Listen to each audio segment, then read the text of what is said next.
Bismillahirrahmanirrahim. Assalamualaikum warahmatullahi wabarakatuh. Selamat pagi anak-anak. Apa kabarnya hari ini? Semoga dalam keadaan sehat selalu ya. Oke anak-anak, sebelum kita masuk ke pembelajaran hari ini, Ibu ingin mengabsen kalian. Apakah ada yang tidak masuk hari ini? Oke, berarti hari ini masuk semua ya. Nah, sebelum kita masuk pembelajaran lagi, Ibu akan mengetes semangat dari kalian. Nah, ketika Ibu bilang, apa kabarnya hari ini anak-anak? Maka kalian menjawab, Alhamdulillah, luar biasa, Allahu Akbar. Oke, Ibu tanya ya, apa kabarnya hari ini anak-anak? Alhamdulillah, luar biasa, Allahu Akbar. Masya Allah, semangat semua ya. Oke anak-anak, hari ini Ibu ingin memperkenalkan diri dulu.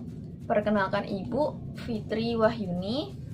Kalian bisa panggil Ibu Fitri. Baiklah anak-anak, sebelum kita masuk ke pembelajaran, ada baiknya kita membaca basmalah terlebih dahulu ya. Bismillahirrahmanirrahim. Oke, selanjutnya hari ini Ibu akan membahas materi fikih tentang lughotah atau barang temuan. Baiklah anak-anak, yang pertama kita akan membahas tentang pengertian lughotah. Nah, menurut bahasa lughotah adalah dengan membaca dhammah huruf lam dan fathah huruf kaf atau membaca kasrah huruf kaf. Nah, ada dua pendapat dalam masalah ini. Masing-masing pendapat menyalahkan yang lainnya. Menurut syariat pula adalah harta atau sesuatu yang hilang dari tuannya. Sementara harta tersebut merupakan barang yang dianggap bagi manusia. Nah, makna lughotah secara syara ya adalah harta yang tersia-sia dari pemiliknya sebab jatuh, lupa dan selainnya. Oke, selanjutnya yaitu pembahasan tentang hukum dari lughotah atau barang temuan. Nah, hukum dari lughotah terbagi menjadi tiga, yaitu sunnah. Nah, dikatakan sunnah yaitu bagi orang yang yakin kepada dirinya sanggup mengerjakan segala yang berkaitan dengan pemeliharaan barang itu sebagaimana mestinya. Nah, yang kedua, wajib. Nah, dikatakan wajib jika seseorang itu menemuinya dalam keadaan ia khawatir barang itu akan hilang sia-sia kalau tidak diambilnya. Nah, yang ketiga, makruh. Dikatakan makruh bagi orang-orang yang tidak yakin pada dirinya jika suatu waktu akan berkhianat terhadap barang tersebut suatu saat nanti. Baiklah anak-anak, selanjutnya ada rukun-rukun dalam lughotah. Nah, yang pertama, orang yang mengambil. Nah, jika yang mengambil barang tersebut adalah orang yang tidak adil, hakim berhak menyerahkan barang temuan tersebut kepada orang yang adil dan ahli. Nah, jika yang mengambil anak kecil, maka hendaknya diurus oleh walinya. Nah, yang kedua, bukti barang temuan. Nah, di sini terdapat 4 kategori barang temuan. Yang pertama, barang yang dapat disimpan lama seperti emas dan perak. Hendaknya disimpan di tempat yang sesuai dengan keadaan barang itu. Nah, kategori yang selanjutnya, barang yang tidak tahan disimpan lama seperti makanan. Nah, orang yang mengambil barang tersebut boleh memilih antara menggunakan barang itu asal dia sanggup menggantinya apabila bertemu dengan pemilik barang, atau uangnya disimpan kelak bertemu dengan pemiliknya. Nah, kategori yang selanjutnya, barang yang dapat tahan lama dengan usaha seperti susu dapat disimpan lama apabila dibuat keju. Yang mengambil hendaknya memperhatikan yang lebih berfaedah bagi pemiliknya.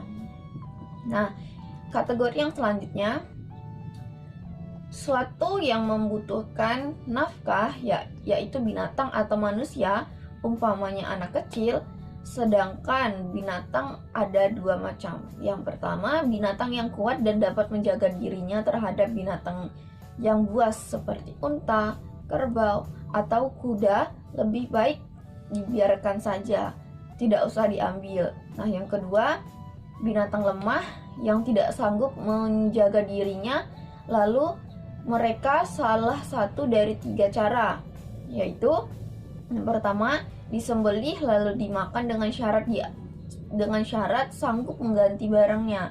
Yang kedua, dijual dan uangnya disimpan agar dapat diberikan kepada pemiliknya. Yang ketiga, dipelihara dan diberi makan dengan maksud menolong semata. Nah, selanjutnya ciri barang temuannya. Nah, yang pertama, sehingga jika ia terlalu banyak menyebutkan ciri-cirinya, maka ia terkena beban untuk menggantinya. Yang kedua, bagi si penemu tidak wajib mengeluarkan biaya pengumuman jika ia mengambil barang temuan tersebut dengan tujuan menjaganya karena pemiliknya.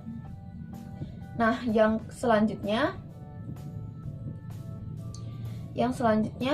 jika ia mengambil barang temuan tersebut untuk dimiliki, maka wajib baginya mengumumkan dan wajib mengeluarkan biaya pengumumannya, baik setelah itu ia menang memilikinya atau tidak.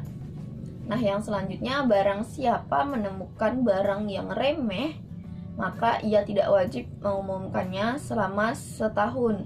Bahkan cukup mengumumkannya dalam selang waktu yang ia sangka bahwa pemiliknya tidak memperdulikan barang tersebut setelah waktu itu. Nah, yang selanjutnya, kemudian jika ia tidak menemukan pemiliknya setelah mengumumkan selama setahun, maka baginya diperkenankan untuk memiliki barang temuan tersebut dengan syarat akan menggantinya saat pemiliknya sudah ditemukan. Nah, yang selanjutnya, si penemu tidak bisa langsung memiliki barang temuan tersebut hanya dengan lewatnya masa setahun, bahkan harus ada kata-kata yang menunjukkan pengambilan kepemilikan. Contohnya seperti, saya mengambil kepemilikan barang temuan ini. Nah, anak-anak, selanjutnya ibu akan memberikan satu contoh hadis tentang luqatah ini. Nah, ini dari Anas berkata, Nabi SAW pernah melewati sebuah kurma di jalan. Lalu beliau bersabda, seandainya aku tidak mengkhawatirkan bahwa kurma itu dari zakat, niscaya aku akan memakannya. Nah, makna hadis Rasulullah ini adalah orang yang paling bertakwa kepada Allah dan sedekah diharamkan ke atasnya, dan demikian pula kepada anggota keluarganya. Jadi, menemukan sebiji kurma jatuh di tengah jalan, beliau tidak menemukan sebiji kurma jatuh di tengah jalan.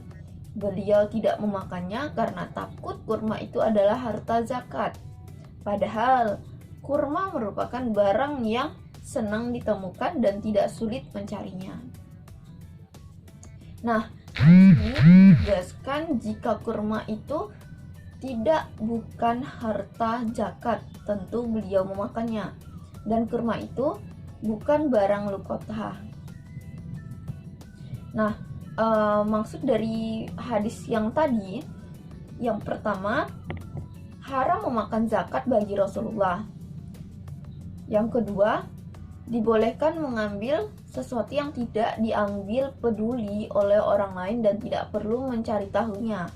Sedangkan orang yang mengambilnya berhak memilikinya sebaik mengambilnya. Nah, zahir hadis ini memungkinkan melakukannya meskipun orang yang memiliki barang mengetahuinya. Namun, pendapat lain mengatakan jika pemiliknya tahu, tidak bisa mengambil barang itu. Yang ketiga, anjuran untuk bersikap religius dalam setiap kondisi. Nah, penting Ibnu Hajar dalam kitab Al-Fath Al-Bari mengatakan, sebagian ulama menganggap aneh kenapa Rasulullah membiarkan buah kurma itu di tengah jalan, padahal seorang pemimpin semestinya mengambil barang itu untuk disimpan.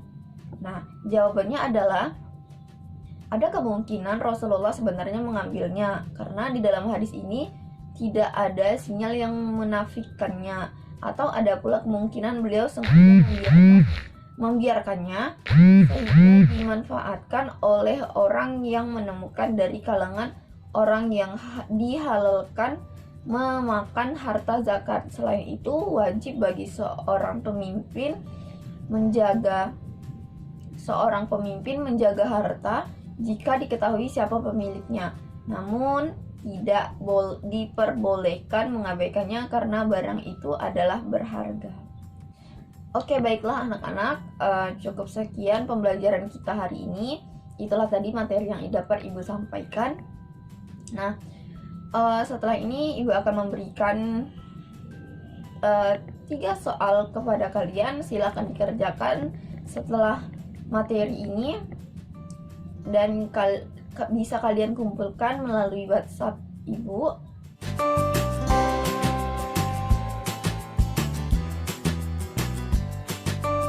Anak, cukup sekian pembahasan materi kita hari ini.